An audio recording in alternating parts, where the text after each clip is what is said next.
October is Domestic Violence Awareness Month, and according to recent data, financial abuse is the most prevalent but least recognized form of domestic violence. And joining us today to share the signs of financial abuse and how to take steps to stop that cycle is Relationship Abuse Program Officer for the Allstate Foundation, Sharisse Kimbro. Thank you for joining us this morning, Sharisse.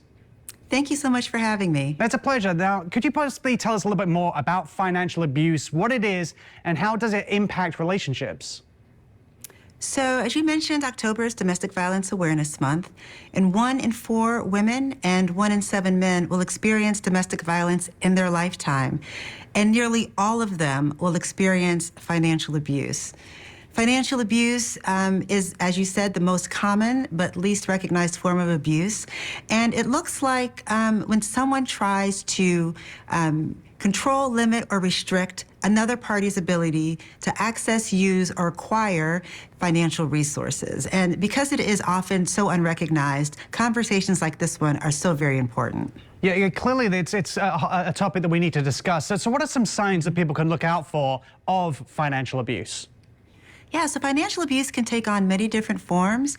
It can look like anything like job interference, which is when someone tries to impact someone's ability to get or keep a job, and that can range in a variety of behaviors like restricting someone's transportation to get to work, or calling or emailing or texting throughout the day so that someone's productivity is impacted, or actually going to the workplace and making threats. But it can also include things like taking out a credit card in someone's name without their knowledge, or excessively monitoring spending, or even putting someone on an allowance without their consent. And so all of these things are done to exert control over another person and to create dependency. Those are obviously, things that happen here and now, but what are the long-term impacts of this type of abuse?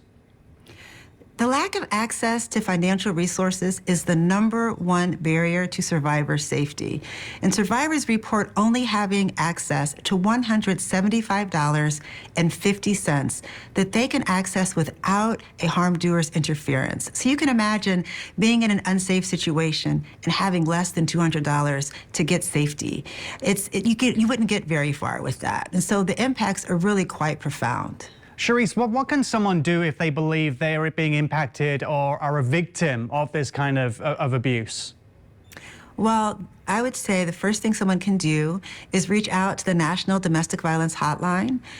They are available at thehotline.org and are accessible 24 hours a day, 7 days a week, 365 days a year. There are advocates available to help provide support, do safety planning, and really guide survivors or those experiencing it themselves and or their loved ones, and how to provide support to make sure that people can get safe and stay safe and ultimately thrive. Is this another situation with domestic abuse where people can feel, alone, like they can feel embarrassed, like they can feel also they may be threatened more if they don't reach out for help? Is there any words that you can maybe offer someone who may be watching right now, who may be suffering from this kind of abuse, to encourage them or to help them understand that the help is there and that they will be supported?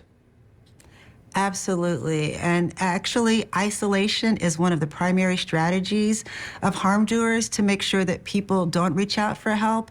And so I would just say to anybody who may be experiencing domestic violence of any kind right now to know that you are not alone, that people are there to help you, that we believe you, and if you can reach out and find the strength and courage that it takes, I know it takes a lot of strength and courage to make that first call and to reach out for help, but help is available. Help and hope is available, that all is not lost, and you can get through this situation and on to a better, more beautiful life. Yeah, Sharisse, we really appreciate your time this morning, and I truly hope that if there is someone out there watching us right now, that this is their call to action and you've offered some form of assistance for them. So thank you for your time this morning.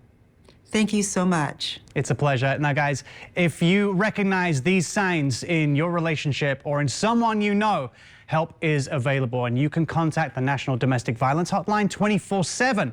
Visit thehotline.org to learn more.